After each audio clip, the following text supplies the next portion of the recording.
We are happy to be talking to Allie Michael, who is the Director of K through 12 Consulting and Professional Development at the Center for the Study of Race and Equity at the University of Pennsylvania. Allie has just spoken to our school leaders at the Heads Conference here in Mohawk, and I want to thank you very much for agreeing to sit down with us and answer some questions.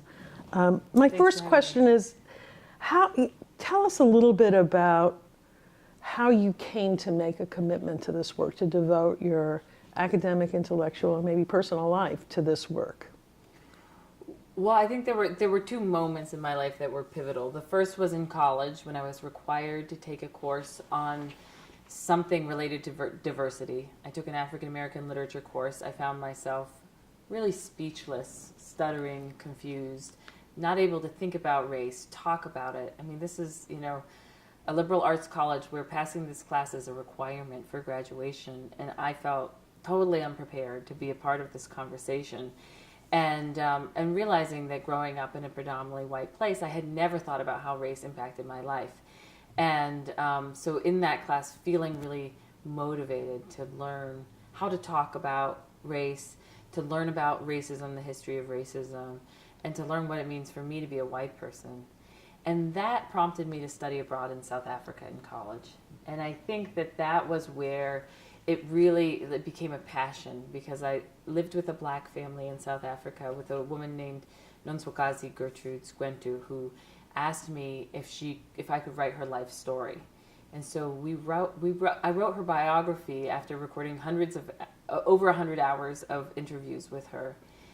And it was all about how growing up in apartheid in South Africa impacted her life and her life chances. And in the process of writing that, I got so much anger. I developed so much anger towards white South Africans for what they had done in creating this unjust system where resources and opportunities are distributed based on race, where black people were not given education, were not given medical benefits, where it was clear that at every turn of her life, she was negatively impacted for being black, and white people were benefiting from it at every turn in their lives.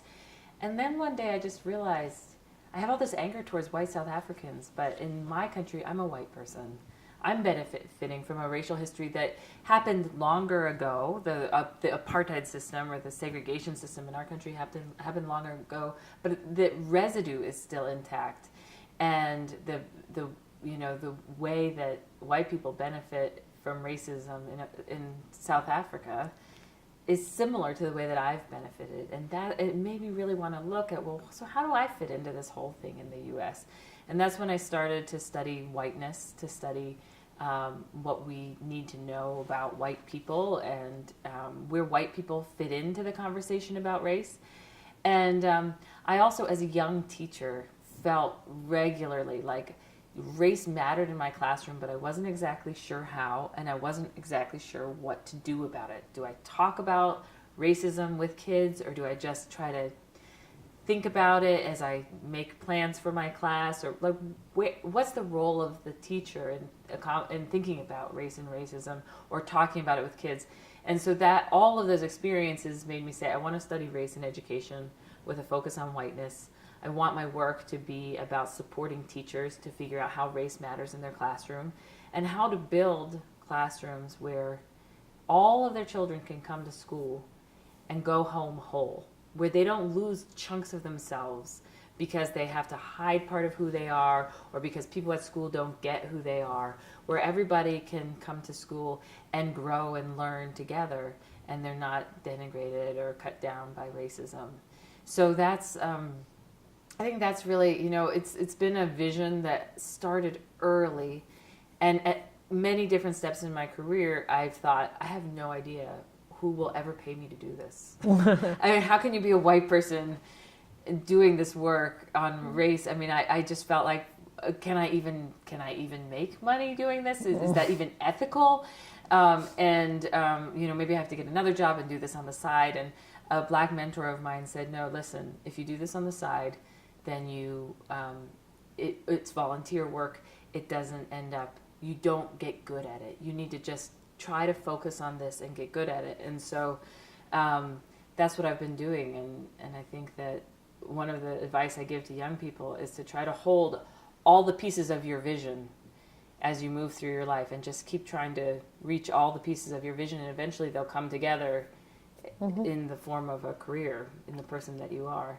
So, I'm beginning to understand the beginnings of your own journey to understand your whiteness and what that means, what a white racial identity means. So maybe you could further explain, why is it important for all white people or for students to come to grips with what it means, what a white identity is? Well, I think in the 21st century, it's unrealistic to think that our kids will live and work in white-only communities, that they will be members of multiracial communities in their work, in their learning, in their families, and that as members of multiracial communities, racism impacts all of us. It impacts all of us negatively to different degrees. Obviously, there are ways that white people benefit from racism, but there's also these really insidious ways that racism impacts our ability to see one another clearly, to see ourselves clearly, to build relationships across race, or even to show up in the world in our full humanity, because we are kind of blinded by biases and by stereotypes and by essentially a delusional reality. If we don't have a consciousness of racism, it's very hard to see the world clearly. And so I think that for me, the importance of developing a positive racial identity for white people is realizing that as white people, we can actually do something about racism. We can speak out about it, that it's something that negatively impacts us as well as people of color. And not, forever I thought, okay, so first I was oblivious about race the first 18 years of my life. Then I started to have conversations about it, and I just felt sad and guilty most of the time, and I didn't feel like I had anything to say. And I didn't realize at that time that those feelings of guilt, they weren't unproductive, but they kind of spurred me on to learn more. But they also, it was a very self-focused time that I was really only thinking about myself and how I felt. I wasn't really able to be proactive out in the world. And it was really powerful for me to read about the idea of a positive racial identity for white people, because what that means is that you have a conscious awareness of what it means to be white, and you're able to use your positionality in the world to work against racism, to build healthy multiracial community, to be an ally or an accomplice in the struggle against racism. And it was just powerful to realize I didn't have to just feel guilty. That's not, it's not like you can be oblivious to race, or you can feel guilty about race, or you can be racist. Those are your options. There's actually a more proactive stance that enables you to be a better friend, a better member of a multiracial community, and to be more self-aware. And I think that that's a 21st century skill for white people. So developing a positive racial identity for me has meant getting away from the idea that this conversation is only about pain and guilt, and moving towards the idea of creating healthy communities that we can all be full members of. Right. And so we each have it's just like men have a role to play in creating a community where women can show up and be safe and respected, and straight people have a role to play in communities to make sure that gay and lesbian and bisexual, pansexual community members can show up and be seen and understood and recognized. So too do white people have a role to play in creating anti-racist communities. And it's not one that we can play if we're colorblind, and it's not one we can play if we're stuck in the inward focused stage of just being consumed by guilt. Yeah. You sort of answered this, but I know a number of our families and parents of especially young children, well, maybe not especially, in our schools, of white children, are very concerned that the sort of identity awareness for a white child means that somehow the history of racism will influence the child to feel diminished, guilty. I use the word guilty, not feeling guilty, but parents are very concerned about that, and they've reacted. They would see themselves as fair-minded, but they also wanted their children to have a positive self-identity, and they've reacted not always sympathetically with the way schools are trying to develop a white identity. Do you have any advice for parents, for schools, in about this conversation and about addressing their own fears? I think that it makes sense that in school that you don't want your child to be held responsible for all of the wrongs of your society, and I can empathize with parents about that. And I don't think that children should be held responsible for all the wrongs. I think we have to start at a different place where we say racism is part of our country. It impacted our country historically. It still impacts our country today, and that we each have a role to play in working against it. And not to say that because you're white, you have a role in that, because these are children. They didn't create this.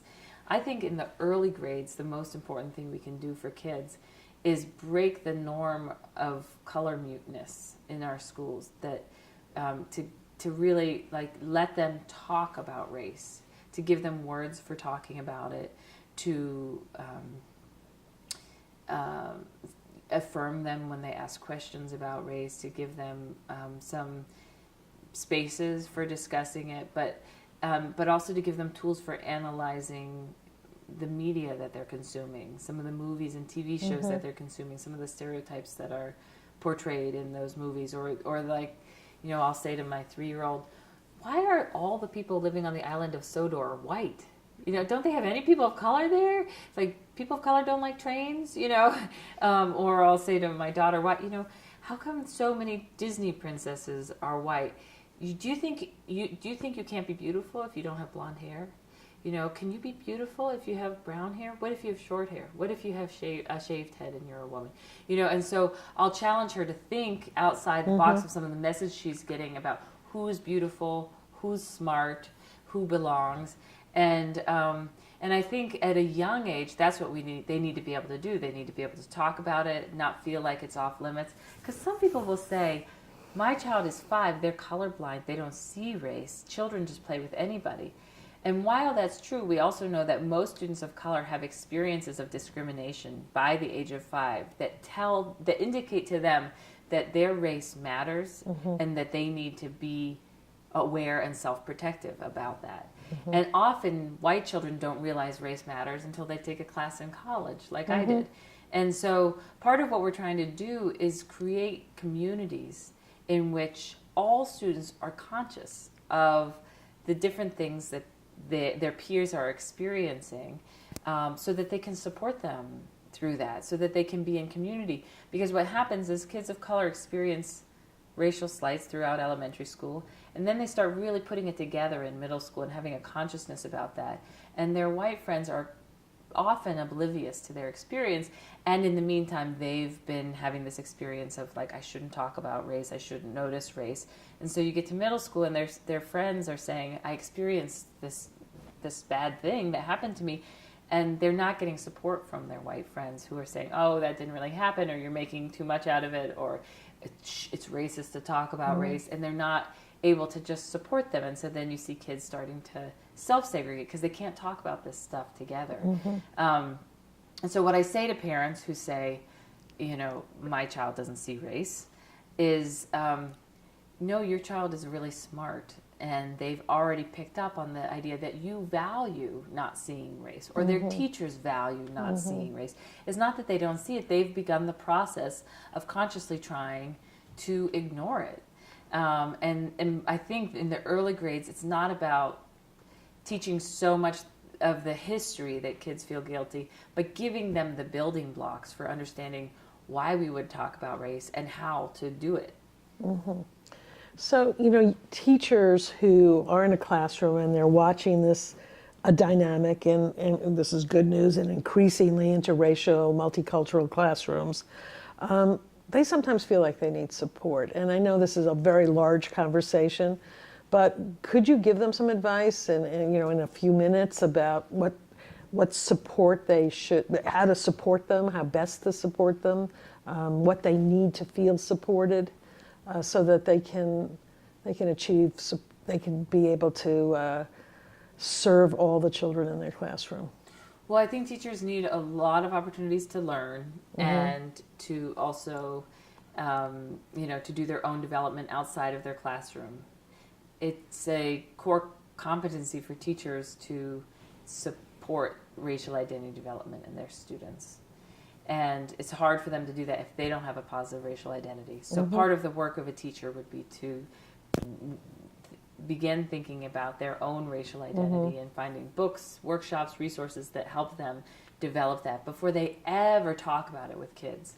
Because where you are in your racial identity impacts how you talk about it. So if you basically feel guilty about being white, that's the message you're going to give to kids, is that that's what they should feel. That is not a good stage from which to be teaching about race.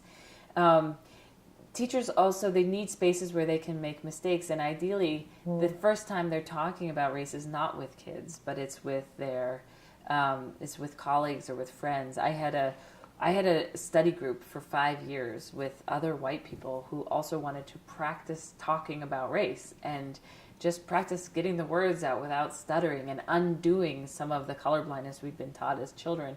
And we've just read books by people of color for 5 years on a monthly basis and talked about them and like tried to uncover what we were supposed to be learning, and asking each other questions and strategizing, thinking about it. But you have to create, it's like anything else. I mean, we wouldn't say, to teachers that they should teach a math curriculum without getting training in it. And you still need ongoing learning about how to really support literacy. I mean, literacy teachers who've been teaching literacy for 20 years still go to workshops to update themselves and their skills. And so race is the same way. It requires ongoing practice. And Howard Stevenson says, if you're afraid of this conversation, that's very natural. It's just like a nurse who is trying to, learn. She has to get certified to become a nurse, you have to learn how to give an injection. And that can be scary. There's nothing wrong with the fear. But if you don't learn how to give it an injection, they don't let you become a nurse. If you don't learn, if you can't build racial competencies, then arguably you shouldn't be a teacher. That's a core competency.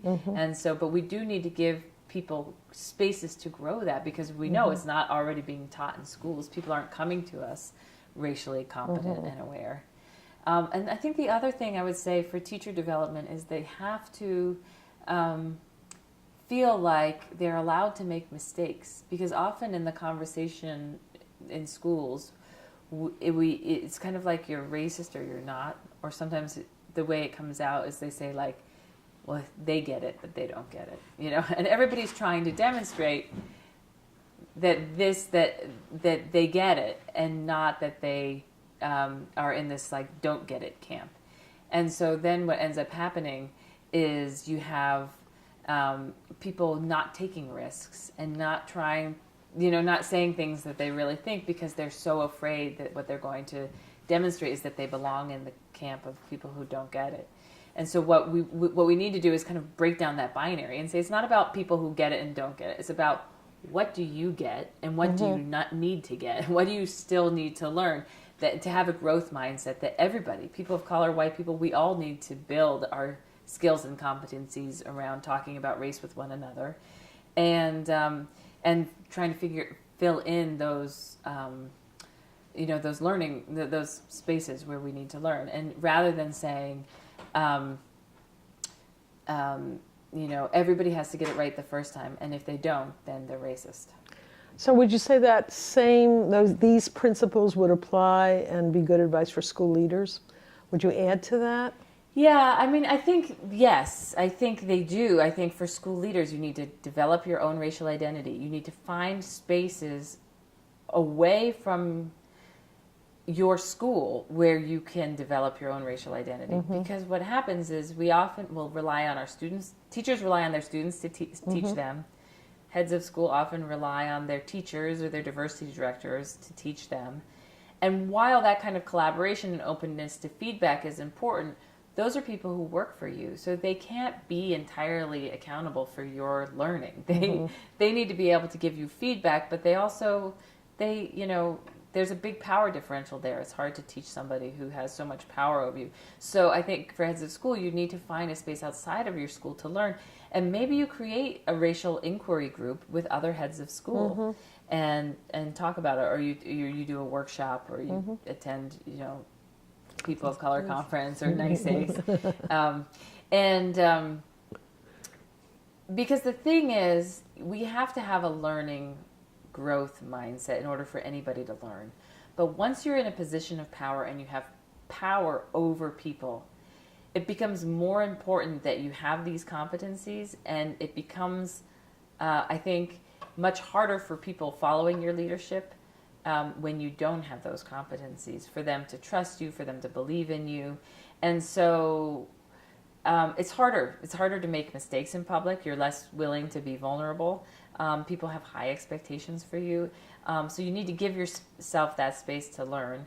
And I think in general, we also need to start saying that to become a head of school, this is a required competency. To come teach here, this is a required competency.